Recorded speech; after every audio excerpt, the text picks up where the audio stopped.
Hello বন্ধুরা, এই যে স্কুটিটা দেখছো এটা টিভিএস এন্টর্ক। তো এই স্কুটিটা ফুল সার্ভিস বলো, মেজর সার্ভিসই অ্যাকচুয়াল।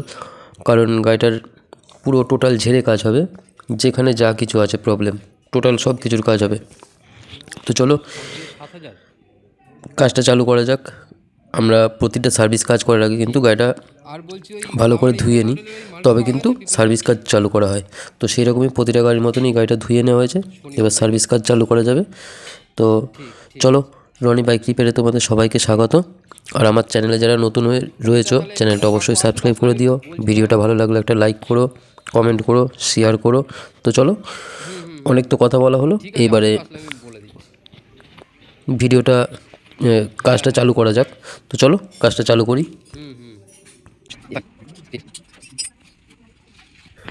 তো আমাদের প্রতিটা গাড়ি, স্কুটি, যেটাই হোক সার্ভিস কাজে প্রথমত আমরা পেছনের চাকা থেকে চালু করি কাজ।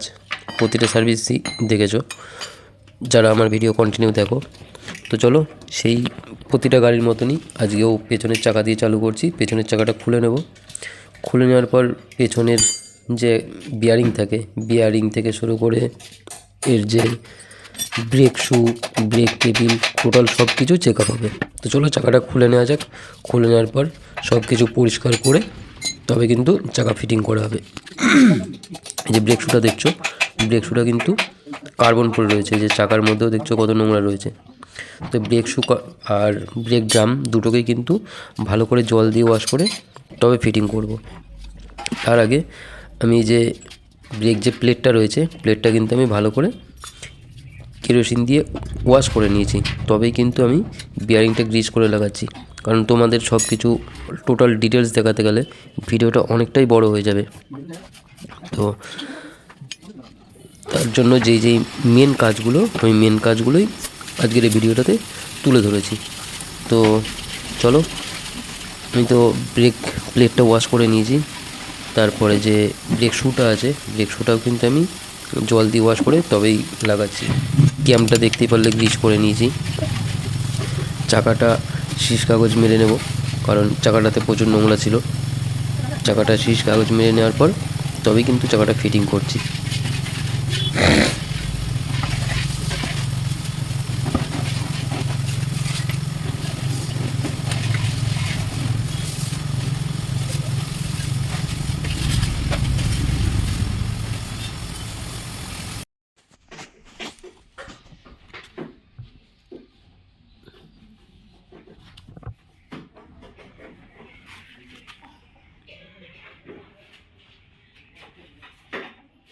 যে রিয়ার ব্রেক কেবিল, মানে পেছনের যে ব্রেক কেবিলটা দেখছো, ব্রেক কেবিলটার প্রবলেম আছে। ব্রেক কেবিলটা শর্ট হয়ে গেছে।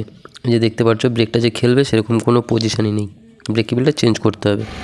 তো চলো এইবার আমি ক্লাচ কভারটা খুললাম। ক্লাচ কভারের মধ্যে প্রচণ্ড নোংরা।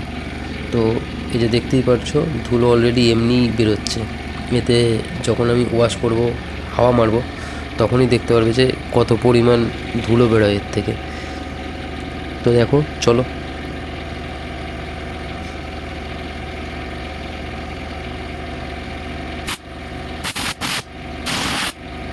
তো এই দেখে বুঝে নিতেই পারলে যে প্রতিটা স্কুটিতে ক্লাচ কভারটা আমরা কেন খুলে ওয়াশ করে দিই। এই যে ধুলোটা, এইটা যদি থাকে গাড়ি প্রথম টানার সময় আওয়াজ হবে, গাড়ির ভাইব্রেশন হবে, এইসব প্রবলেমগুলো হবে। তার জন্য কিন্তু আমরা প্রতিটা স্কুটিতে ক্লাচ কভার মাস্ট খোলা হবেই হবে।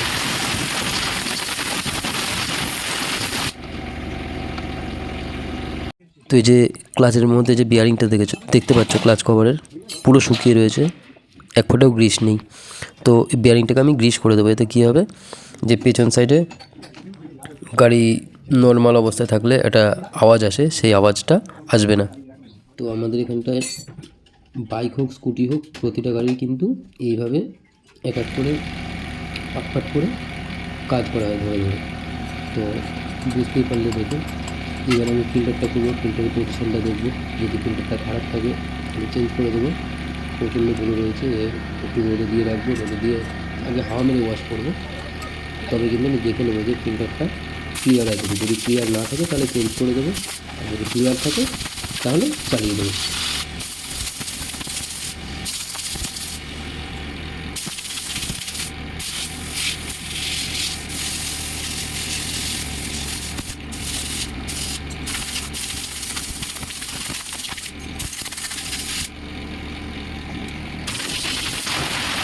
এই যে ফিল্টার বক্সের মধ্যে একটু জল গেছে, তো এই পেছন দিকটা একটা ক্যাপ থাকে, তো এই ক্যাপটা রাবারের ক্যাপটা খুলে দিলে কী হবে, এর ভেতরে জল মোবিল যাই থাকুক না কেন সেটা কিন্তু বেরিয়ে যাবে। তো আমি জলটা বের করে দেওয়ার পর আমি কিন্তু ফিল্টার বক্সের ভেতরটা ভালো করে পরিষ্কার করে মুছে তবেই ফিল্টারটা ফিটিং করছি। আর এই নাটগুলো স্ক্রুগুলোর জায়গাতে আমি একটু মোবিল দিয়ে দিলাম, কারণ যাতে পরবর্তী সময়ে জামটা না হয়। তো চলো ফিল্টারটা ফিটিং করে নেওয়া যাক।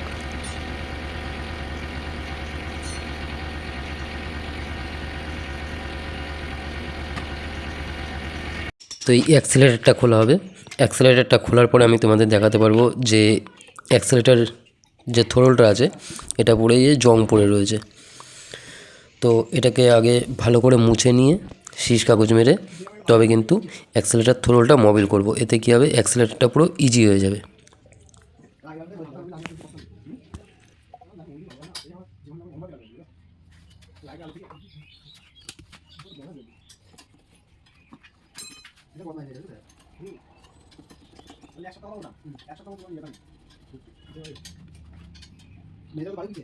চলো অ্যাক্সেলারেটরের কাজ কমপ্লিট হয়ে গেল, এইবারে আমি সামনের চাকা খুলব। তো চলো সামনের চাকার প্রথমে আমার যেহেতু ডিশের ক্যালিপারগুলো গ্রিস করতে হবে, ডিশটা খুলে নিই। ডিশটা খুলে নেওয়ার পর চাকাটা খুলব, তবে কিন্তু এর হাইড্রোলিক অয়েল চেঞ্জ হবে, বল বেসার চেঞ্জ হবে, সবই চেঞ্জ হবে। তো চলো আমি ডিশের ক্যালিপারটা খুলে নিয়ে তবে কিন্তু চাকা খুলে হাইড্রোলিক অয়েলগুলো ড্রেন করে তবে বাদ বাকি কাজ করব। চাকা গ্রিস, ডিশের ক্যালিপার ওয়াশ, ডিশের caliper grease, disc pad grease, এই ডিশ প্যাড ওয়াশ, গলার বল রেসার চেঞ্জ, এগুলো সব হাইড্রোলিক অয়েলটা ততক্ষণে আমার ড্রেন হয়ে যাবে। তো চলো চাকাটা খুলে হাইড্রোলিক অয়েলটা ড্রেন করে নেওয়া যাক, তবে গলার রেসের কাজটা করছি।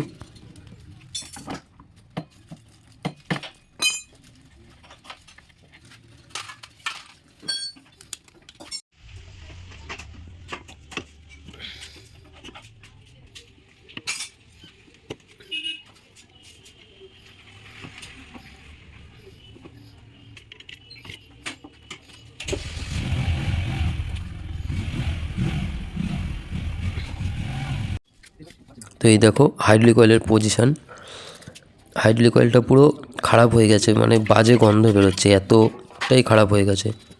কারণ গাড়িটা প্রায় 32,000 কিলোমিটার চলেছে, এখনও একবারও হাইড্রোলিক অয়েল ড্রেন করা হয়নি। তো চলো এদিকে হাইড্রোলিক অয়েলটা আমি ড্রেন করতে দিয়ে দিয়েছি, হাইড্রোলিক অয়েলটা ড্রেন হোক, সেই ততক্ষণে আমি সামনের চাকাটা গ্রিস করে নিই। তো এই যে দেখতেই পাচ্ছ সামনের যে চাকার বিয়ারিংগুলো পুরো জং পড়ে হলুদ হয়ে গেছে, তো গ্রিস করতেই হবে। গাড়িটা আমার কাছে ফার্স্ট আসে, এর আগেও অনেক কোথাও সার্ভিসিং হয়েছে, তো বুঝতেই পারছো যদি নতুন করে গ্রিস হতো গ্রিসের কালার কিন্তু কালো হয়ে যেত, কখনোই হলদে হয়ে যেত না। কারণ এটাই হলদে হয়ে যাওয়ার, বিয়ারিংটা কখনোই গ্রিস হয়নি। তো চলো আমি কিন্তু মানে যে কোনো একটা কাজ বাদ দিয়ে দেবো সেইভাবে কিন্তু আমাদের এখানটায় কাজ হয় না, টোটালটাই চেক আপ করে কাজ হয়, যেখানে যা দরকার সেখানে সেইটুকুই দেওয়া হয়। তো চলো এই যে রেসারটা এখন মানে চেঞ্জ করার দরকারই, কারণ কি রেসারটায় দাগ হয়ে গেছিলো, তার জন্যই রেসারটা চেঞ্জ করা হচ্ছে। তো চলো রেসারটা ফিটিং করে নিচ্ছি। ফিটিং করার পরে গ্রিস করবো রেসারটা, গ্রিস করার পর বল দিয়ে ফর্কটা ফিটিং করব। তারপরে যে হাইড্রোলিক আছে হাইড্রোলিক অয়েলটা নতুন অয়েল দেবো, নতুন অয়েল দিয়ে হাইড্রোলিকটা ফিটিং করব, মার্কার ফিটিং করব। আর ডিশে কী হবে, ডিশের ক্যালিপার গ্রিস হবে, ডিশ যে প্যাড আছে ডিশের সেই শুগুলো জল দিয়ে ভালো করে ওয়াশ করে হাওয়া মেরে তবে ফিটিং করা হবে।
তো এই যে দেখতেই পারছো আমার সামনের চাকার কাজও কমপ্লিট হয়ে গেছে, প্রায় 95% কাজ হয়ে গেছে। আর বাকি থাকলো মোবিল ড্রেন আর হচ্ছে যা যা যেমন খুলেছি সিট, ডালা, সামনের কভার, এসবগুলো ফিটিং করতে হবে। তো চলো বন্ধুরা, অবশ্যই জানাবে ভিডিওটা মানে সার্ভিস কাজটা কেমন লাগলো, কমেন্ট করে অবশ্যই জানাবে। তো এই যে আমার সার্ভিস কাজ রেডি। তো চলো বন্ধুরা, আজকের ভিডিওটা এই পর্যন্তই। সামনের দিন আরও ভালো কিছু ভিডিও নিয়ে তোমাদের সাথে দেখা হচ্ছে। অবশ্যই আরও বেটার ভালো কিছু সার্ভিস কাজ নিয়ে তোমাদের কাছে আসবো। তো চলো, টাটা।